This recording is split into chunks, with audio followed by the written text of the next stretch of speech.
मेरे अध्यापक के लिए एक पाठ। मैं रामेश्वरम में मस्जिद गली में रहता था। रामेश्वरम अपने शिव मंदिर के लिए प्रसिद्ध है। रोज शाम को मस्जिद से घर लौटते हुए मैं मंदिर के पास रुकता। यहाँ मुझे कुछ अजीब सा महसूस होता था, क्योंकि मंदिर जाने वाले लोग मुझे शक की निगाह से देखते थे। शायद वे हैरान होते थे कि एक मुसलमान लड़का मंदिर के सामने क्या कर रहा है। सच्चाई ये थी कि मुझे मंत्रों का लयबद्ध पाठ सुनना अच्छा लगता था। मुझे उनका एक भी शब्द समझ नहीं आता था, लेकिन उनमें एक अजीब सा जादू था। और दूसरा कारण था मेरा दोस्त रामनाथ शास्त्री। वो मुख्य पुरोहित का बेटा था। शाम के समय वो अपने पिता के साथ बैठकर स्तोत्रों का पाठ करता था। बीच बीच में वो मेरी ओर देखकर मुस्कुरा भी देता था। विद्यालय में मैं और राम कक्षा में पहली बेंच पर एक साथ बैठते थे। हम भाइयों जैसे थे। बस वो यज्ञोपवीत पहनता था और हिंदू था, जबकि मुसलमान होने के नाते मैं सफेद टोपी पहनता था। जब हम 5वीं कक्षा में थे, तब एक दिन एक नए अध्यापक हमारी कक्षा में आए। वे काफी सख्त मिजाज दिख रहे थे। अपनी हथेली पर बेंत ठकठकाते हुए उन्होंने पूरी कक्षा का चक्कर लगाया। आखिर वे हमारे सामने आकर खड़े हो गए और चिल्लाकर बोले, ए सफेद टोपी वाले, तुम्हारी हिम्मत कैसे हुई पुरोहित के बेटे के पास बैठने की? चलो फौरन सबसे पिछली बेंच पर जाओ। मुझे बहुत बुरा लगा। रोनी सूरत लिए मैं अपनी किताबें लेकर सबसे पिछली बेंच पर जा बैठा। छुट्टी के बाद राम और मैं दोनों ही चुपचाप खूब रोए। हमें लगा कि हम कभी दोस्त नहीं रह पाएंगे। उस दिन जब मैं घर लौटा तो मेरी सूरत देखकर पिताजी बोले, तुम रो रहे थे, क्या हुआ बेटा? मैंने पूरी बात उन्हें बताई। उधर राम ने भी अपने घर में ये बात बताई। अगली सुबह राम दौड़ता हुआ हमारे घर आया और बोला, पिताजी ने तुम्हें फौरन हमारे घर बुलाया है। मैं बहुत डर गया। मुझे लगा कि अब मुझे और डांट पड़ेगी। राम के घर हमारे नए अध्यापक को देखकर तो मेरी जान ही निकल गई। राम के पिताजी ने सख्ती से अध्यापक जी से कहा, जो कुछ भी हुआ उसके लिए आपको कलाम से माफी मांगनी होगी।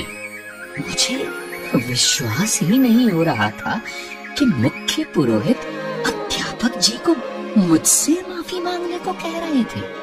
वे कह रहे थे, ईश्वर की दृष्टि में कोई बच्चा किसी से कम नहीं है।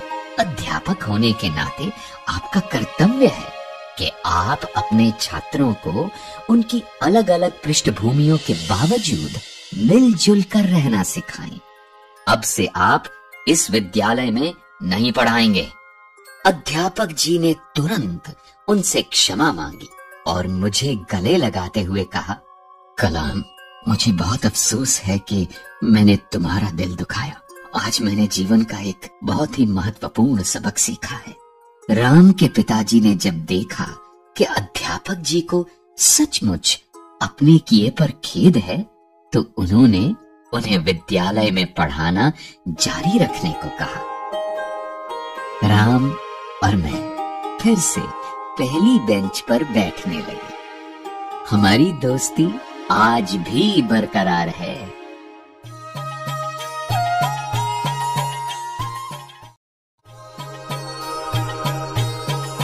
मैं प्रथम आया। दूसरा विश्व युद्ध बस खत्म ही हुआ था और भारत उत्सुकता से अपनी आजादी का इंतजार कर रहा था। रेडियो पर अक्सर सुनाई देता था कि गांधी जी ने घोषणा की है, भारतवासी अपने भारत का निर्माण खुद करेंगे। देश अभूतपूर्व आशा से भरा था। मैं मन ही मन अपने देश के लिए कुछ करना चाहता था। इसके लिए किसी अच्छे विद्यालय में पढ़ना जरूरी था, लेकिन मैं अपने माता पिता से ये बात कहने का साहस नहीं जुटा पाता था, क्योंकि मैं जानता था कि वे मुझे अच्छे विद्यालय में नहीं पढ़ा पाएंगे। एक दिन मुझे अचरज में डालते हुए मेरे पिताजी ने मुझसे कहा, अब्दुल, मैं जानता हूं कि तुम्हारे मन में आगे पढ़ने की कितनी इच्छा है। हम अनपढ़ लोग हैं, लेकिन मैंने और तुम्हारी माँ ने तुम्हें लेकर बहुत ऊंचे सपने देखे हैं। तुम फिक्र मत करो, जैसे भी हो हम पैसों का इंतजाम करेंगे ताकि तुम अच्छे विद्यालय में पढ़ सको। रामेश्वरम से दूर समुद्र पार चहल पहल भरे रामनाथपुरम शहर में था द श्वार्ट्ज स्कूल। मेरे भैया मुझे वहां ले गए और मेरा दाखिला करवा दिया। वो बहुत अच्छा विद्यालय था। उन दिनों आजकल की तरह बिजली के पंखे नहीं होते थे। मौसम गर्म और उमस भरा होता तो छात्रों को पेड़ों के नीचे बैठाकर पढ़ाया जाता। दूसरे विषय की कक्षा में जाने का मतलब होता था दौड़कर दूसरे पेड़ के नीचे जाना। एक दिन मैं जल्दी में गलत कक्षा में चला गया। वहां हमारे गणित के अध्यापक पढ़ा रहे थे। वे चश्मे में से मुझे घूरते हुए बोले, अगर तुम सही कक्षा नहीं ढूंढ सकते तो तुम इस विद्यालय में क्या कर रहे हो? तुम्हें तो अपने गांव लौट जाना चाहिए जहां से तुम आए हो। फिर उन्होंने मेरी गर्दन पकड़ी और पूरी कक्षा के सामने मुझे बेंत लगाई। मेरा दिल टूट गया। मुझे इस विद्यालय में भेजने के लिए मेरे परिवार ने बहुत त्याग किया था। कभी कभी मुझे घर की बहुत याद आती थी, लेकिन मैंने ठान लिया था कि मैं अपने परिवार का नाम जरूर रोशन करूंगा। उस दिन मैंने निश्चय कर लिया कि मैं सिर्फ अच्छा छात्र ही नहीं बनूंगा, बल्कि सबसे अच्छा छात्र बनूंगा। मैं दिन रात पढ़ाई में जुट गया। कुछ महीनों बाद जब परीक्षा का परिणाम आया तो मुझे गणित में पूरे अंक मिले थे। मैं उत्साह से भर उठा। अगली सुबह प्रार्थना के बाद मुझे दंडित करने वाले गणित के अध्यापक जी खड़े हुए और मुस्कुराकर बोले, मैं जिसे भी बेंत लगाता हूं वह महान बन जाता है। उनकी बात सुनकर सब लोग हंसने लगे। फिर अध्यापक जी ने पूरी बात बताई और मेरी ओर इशारा करते हुए बोले, मेरी बात याद रखना, एक दिन ये लड़का इस विद्यालय और अध्यापकों का मान जरूर बढ़ाएगा। अध्यापक जी की बात सुनकर मैं पहले हुए अपने अपमान की कड़वाहट भूल गया। उस सत्र के खत्म होने पर जब मैं अपने घर लौटा तो हमारे परिवार ने बहुत खुशियां मनाई। मेरी माँ ने घर पर ही मिठाई बनाई और पिताजी ने पूरे रामेश्वरम में मिठाई बांटी। और उस दिन मुझे लगा कि मैं भी किसी लायक हूं। लेकिन अभी बहुत कुछ पाना बाकी था।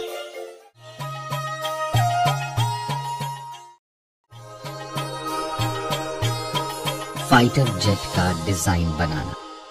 बचपन में रामेश्वरम में मैं और मेरे दोस्त विद्यालय से पैदल घर वापस आया करते थे। हम रोज गांव के तालाब के किनारे कुछ देर रुकते। मेरे दोस्त तालाब की लहराती सतह पर कंकड़ फेंकने का अभ्यास करते और मैं बैठा सारसों और समुद्री पक्षियों को आकाश में उड़ान भरते देखता। उनकी उड़ान देखते हुए मैं भविष्य के सपनों में खो जाता था। जैसे जैसे मैं बड़ा हुआ, मुझे अपना लक्ष्य स्पष्ट दिखाई देने लगा। मेरी समझ में आ गया था कि अपने सपने सच करने के लिए मुझे इंजीनियरिंग की पढ़ाई करनी होगी। मद्रास इंस्टीट्यूट ऑफ टेक्नोलॉजी तकनीकी अध्ययन के लिए दक्षिण भारत में सबसे अच्छा संस्थान था। मैंने बड़ी मेहनत से पढ़ाई करके स्कॉलरशिप हासिल की ताकि मैं इस संस्थान में पढ़ सकूं। उस दिन मुझे अपना लक्ष्य और भी साफ दिखाई देने लगा जब मैंने MIT में कदम रखा। MIT के परिसर में 2 बड़े विमान प्रदर्शन के लिए रखे गए थे। मुझे अच्छी तरह याद है कि बाकी छात्रों के छात्रावास में चले जाने के काफी देर बाद तक भी मैं विमानों के पास बैठा रहता था। इनके निर्माण और डिजाइन ने मेरा मन मोह लिया था और मेरे मन में भी किसी दिन ऐसा ही विमान बनाने का सपना जागने लगा था। इंजीनियरिंग की पढ़ाई के दौरान आखिरी प्रोजेक्ट के लिए मुझे कक्षा के 4 और साथियों के साथ मिलकर एक फाइटर जेट विमान डिजाइन करने को कहा गया। हमने काम आपस में बांट लिया। एक दिन मेरे काम की प्रगति की जानकारी लेने के बाद हमारे अध्यापक ने मुझसे कहा, अब्दुल, मैं तुम्हारी कार्य योजना से सचमुच निराश हुआ हूँ। मैंने तुमसे कहीं बेहतर काम की अपेक्षा की थी। मैंने उन्हें कई कारण बताए, लेकिन उन्होंने मेरी एक न सुनी। आखिर मैंने विनती की, सर, मुझे 1 महीने का समय दीजिए। मुझे विश्वास है कि मैं बेहतर डिजाइन बना लूंगा। उन्होंने मुझ पर नजर डाली और बोले, देखो नौजवान, मैं तुम्हें 3 दिन दे रहा हूं। अगर सोमवार की सुबह तुमने मुझे इससे बेहतर डिजाइन न दिखाया तो शायद तुम्हें अपनी स्कॉलरशिप से हाथ धोना पड़ेगा। मैं स्तब्ध रह गया। मेरा भविष्य, मेरे सपने स्कॉलरशिप पर टिके थे। उसके बिना मैं कुछ नहीं कर पाता। मेरे पास डट कर काम करने के अलावा कोई चारा नहीं था। उस रात मैंने पलक तक नहीं झपकाई। अगली सुबह बस घंटे भर आराम किया, जरा सा कुछ मुंह में डाला और फिर काम में जुट गया। रविवार की सुबह मैं काम खत्म कर ही रहा था कि अचानक मुझे लगा जैसे मेरे पीछे कोई खड़ा है। मुड़कर देखा तो पाया मेरे अध्यापक मेरी ड्राइंग को बड़े ध्यान से देख रहे थे। मेरे काम को अच्छी तरह जांचने के बाद उन्होंने मेरी पीठ थपथपाई और बोली, मैं जानता था कि काम पूरा करने के लिए बहुत कम समय देकर मैंने तुम पर दबाव डाला, लेकिन मैंने कभी उम्मीद नहीं की थी कि तुम इतना बढ़िया काम कर दिखाओगे। अध्यापक जी की बात सुनकर मुझे इतनी राहत और खुशी मिली कि मैं भूल ही गया था कि पिछले 3 दिनों में मैं खाना सोना सब भुलाकर काम में जुटा रहा था। न सिर्फ मेरी स्कॉलरशिप जारी रही, बल्कि मद्रास इंस्टीट्यूट ऑफ टेक्नोलॉजी की परीक्षा भी मैंने बहुत अच्छे अंकों से पास की। मैं विमान का डिजाइन बनाने का अपना लक्ष्य पाने में सफल रहा था और अब विमान उड़ाने के अपने सपने के भी बहुत करीब आ गया था। मैं सोचकर ही उल्लास से भर उठता था कि बचपन में देखे समुद्री पक्षियों की तरह मैं भी जल्द ही आकाश में उड़ान भर पाऊंगा।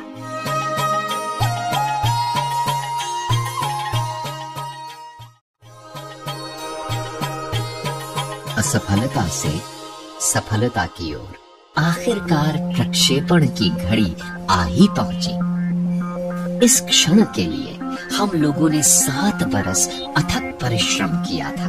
हमारे दल के सभी लोग सांस थामे भारत के पहले उपग्रह प्रक्षेपण यान यानी सैटेलाइट लॉन्च व्हीकल SLV-3 के प्रक्षेपण की प्रतीक्षा कर रहे थे। उल्टी गिनती शुरू हुई। 10, 9, 8, 7, 6, 5, 4, 3, 2, 1, lift off! पहले चरण का प्रदर्शन बहुत बढ़िया रहा। हम मंत्रमुग्ध खड़े देख रहे थे। हमारी आशाएं SLV-3 के रूप में उड़ान भर रही थी। अचानक जैसे सपना टूटा, दूसरा चरण नियंत्रण से बाहर हो गया और 317 सेकंड बाद उड़ान समाप्त करनी पड़ी। पूरा ढांचा समुद्र में जा गिरा। हमारी आशाएं धराशायी हो गई। एक पल जादू था और दूसरे ही पल गहरी हताशा। हम में से ज्यादातर के लिए ये घटना एक बड़ा सदमा थी। मैं क्रोध और हताशा से भर उठा। एक संवाददाता सम्मेलन का आयोजन किया गया था जिसमें प्रक्षेपण की असफलता के कारणों पर चर्चा होनी थी। मैं SLV-3 की असफलता के लिए खुद को जिम्मेदार मान रहा था और मन ही मन डर से कांप रहा था। मैं जानता था कि संवाददाता सम्मेलन में मेरी और मेरे दल की खूब आलोचना होगी, लेकिन हमारे संगठन के अध्यक्ष प्रोफेसर सतीश धवन ने मुझसे माइक ले लिया और आत्मविश्वास के साथ सभी प्रश्नों के उत्तर दिए। उनके अविचलित रहने और विचारों की स्पष्टता से मैं सचमुच बहुत प्रभावित हुआ। प्रोफेसर धवन ने कहा, ये अभियान बहुत जटिल होते हैं। हमें पता लगाना होगा कि गलती कहाँ हुई, गलती ठीक करनी है और फिर निश्चित रूप से देखना है कि ऐसी गलती दोहराई न जाए। और फिर उन्होंने कहा, मुझे पूरा विश्वास है कि ठीक 1 साल के अंदर हम एक उपग्रह को सफलतापूर्वक पृथ्वी की कक्षा में स्थापित करने का लक्ष्य प्राप्त कर पाएंगे। उनके इस वाक्य ने मेरी बहुत हिम्मत बंधाई और मैं जोश से भर उठा। पिछले सप्ताह भर मैं नाम मात्र ही सोया था। मैं सीधा अपने कमरे में गया और बिस्तर पर जा गिरा। ठीक 1 साल बाद 18 जुलाई 1980 को एक बार फिर पूरे देश की निगाहें हम पर थी। भारतीय अंतरिक्ष कार्यक्रम का भविष्य बदल देने वाले प्रक्षेपण की घड़ी आ पहुंची थी। तड़के ही SLV-3 ने उड़ान भरी। उपग्रह कक्षा में सफलतापूर्वक स्थापित हो चुका था और तब मैंने अपने जीवन के सबसे महत्वपूर्ण शब्द बोले। Mission director calling all stations. सभी चरण सफलतापूर्वक पूरे कर लिए गए हैं और उपग्रह रोहिणी अब अपने ग्रह पथ में है। चारों ओर से उल्लास भरी आवाजें उठने लगी। जब मैं इमारत से बाहर निकला तो मेरे सहकर्मियों ने मुझे कंधों पर उठा लिया और जुलूस बनाकर प्रक्षेपण स्थल की ओर ले चले। वो मेरे जीवन का सबसे गर्व भरा और सबसे सुखद क्षण था। मुझे अपने दल पर बहुत गर्व हुआ। पूरा देश उत्साह से भर उठा। भारत उपग्रह प्रक्षेपित करने की क्षमता से संपन्न देशों के छोटे से समूह में शामिल हो गया था। हर अखबार के पहले पृष्ठ पर उपग्रह के सफल प्रक्षेपण की खबर थी। एक बार फिर संवाददाता सम्मेलन हुआ। मैंने प्रोफेसर धवन से अनुरोध किया कि संवाददाता सम्मेलन वे ही संबोधित करें। लेकिन इस बार उन्होंने माइक मेरी ओर करके मुझे ही प्रश्नों के उत्तर देने दिए। उन्हें पता था कि इस परियोजना पर मैंने कितना श्रम किया है और उन्हें लगा कि प्रश्नों के उत्तर मुझे ही देने चाहिए। उस दिन मैंने सीखा कि दल का नेता अपने दल का मार्गदर्शन कैसे करता है। वो असफलता का दोष खुद लेकर सफलता का श्रेय अपने दल को देता है। मैंने मन ही मन सोचा कि काश किसी दिन मैं भी ऐसे ही अपने दल को प्रोत्साहित कर पाऊं।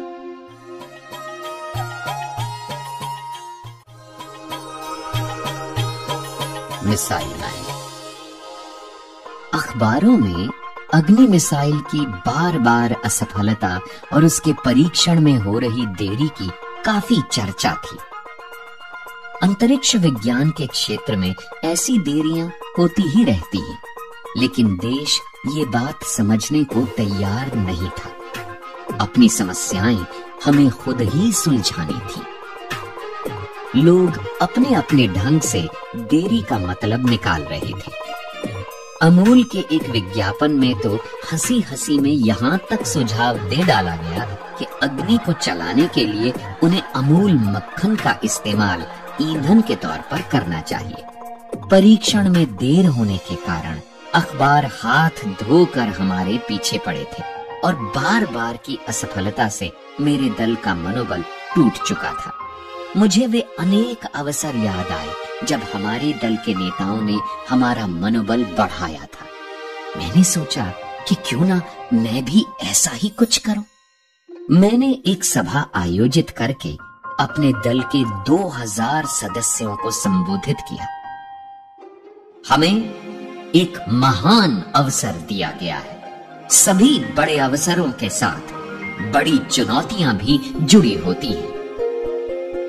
हम हिम्मत नहीं हार सकते।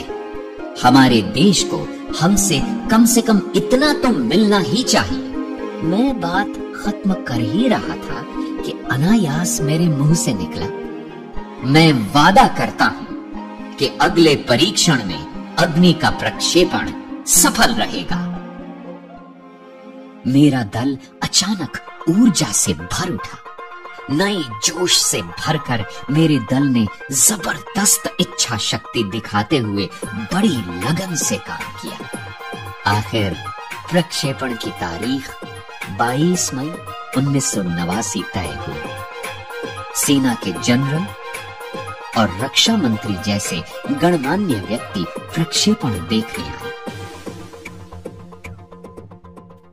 प्रक्षेपण से पहली रात हम पूर्णिमा की चांदनी में दमकते समुद्र तट पर सैर के लिए गए। गरजती लहरें चट्टानों से टकरा रही थी। हम सभी के मन में ये प्रश्न घुमड़ रहा था कि क्या कल अग्नि का प्रक्षेपण सफल रहेगा, लेकिन इस बारे में कोई भी कुछ बोलना नहीं चाहता था। आखिर रक्षा मंत्री ने चुप्पी तोड़ी और मुझसे पूछा, कलाम, कल हमें अग्नि की सफलता की खुशी कैसे मनानी चाहिए? तुम्हारी क्या इच्छा है? प्रश्न सरल था, लेकिन मैं तुरंत उसका उत्तर नहीं दे पाया। सोचने लगा कि मुझे क्या चाहिए, मेरे पास क्या नहीं था। और तभी मुझे एक ख्याल आया। मैंने कहा, हमें अपने शोध केंद्र में 1 लाख पौधे रोपने हैं। रक्षा मंत्री का चेहरा चमक उठा। उन्होंने गदगद होकर भविष्यवाणी की, अग्नि की सफलता के लिए धरती माता तुम्हें आशीर्वाद देगी। कल हमें सफलता जरूर मिलेगी। अगले दिन सुबह 7:10 पर अग्नि का प्रक्षेपण हुआ, एकदम बाधा रहित और त्रुटिहीन। ये बिल्कुल ऐसा ही था जैसे कोई बुरे सपने के बाद जागे और पाए कि उज्जवल सवेरा उसका स्वागत कर रहा है। विभिन्न कार्य केंद्रों पर 5 वर्षों तक लगातार चले काम का अच्छा परिणाम मिला था। कुल 600 सेकंड की सुंदर उड़ान ने हमारी सारी थकान को पोंछ डाला। बरसों की मेहनत की ये अद्भुत परिणति सामने आई थी। ये मेरे जीवन के महानतम क्षणों में से एक था और हमेशा